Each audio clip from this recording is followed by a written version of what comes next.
আসসালামু আলাইকুম।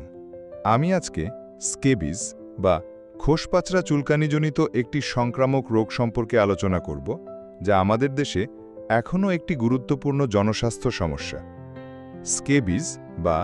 স্কেবিজ একটি তীব্র চুলকানিযুক্ত ত্বকের রোগ, যা সার্কোপটেস স্ক্যাবিয়াই নামক একটি ক্ষুদ্র পরজীবীর কারণে হয়ে থাকে। এই পরজীবীটি মানুষের চামড়ার নিচে সুড়ঙ্গ তৈরি করে ডিম পাড়ে, যা তীব্র চুলকানি ও প্রদাহ সৃষ্টি করে। প্রথমে রোগের সংক্রমণের পদ্ধতি: ঘনিষ্ঠ শারীরিক সংস্পর্শে, কাপড়, তোয়ালে বা বিছানার চাদরের মাধ্যমে একই পরিবারে একাধিক সদস্য সংক্রমিত হতে পারে। এরপরই মনে রাখবেন কিছু লক্ষণ, যেমন তীব্র চুলকানি, বিশেষ করে রাতের দিকে বেড়ে যায়।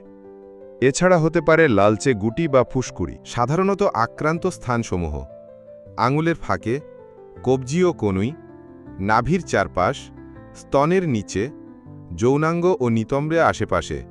শিশুদের ক্ষেত্রে মুখ, তালু ও পায়ের তলায়।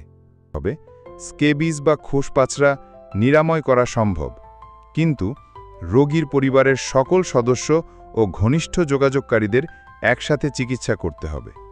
ব্যবহৃত পোশাক, বিছানার চাদর, তোয়ালে গরম পানিতে ধুয়ে রোদে শুকাতে হবে। ফার্মেসিতে সহজলভ্য স্টেরয়েড জাতীয় ক্রিম চিকিৎসকের পরামর্শ ছাড়াই ব্যবহার করলে ক্ষতি হতে পারে।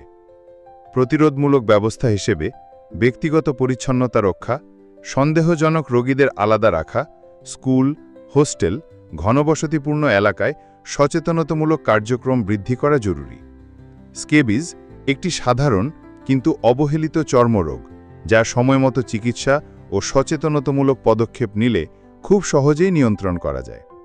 আমাদের চিকিৎসক হিসেবে দায়িত্ব হল রোগীদের যথাযথভাবে রোগ নির্ণয় ও চিকিৎসা দেওয়ার পাশাপাশি সমাজের সচেতনতা তৈরি করা।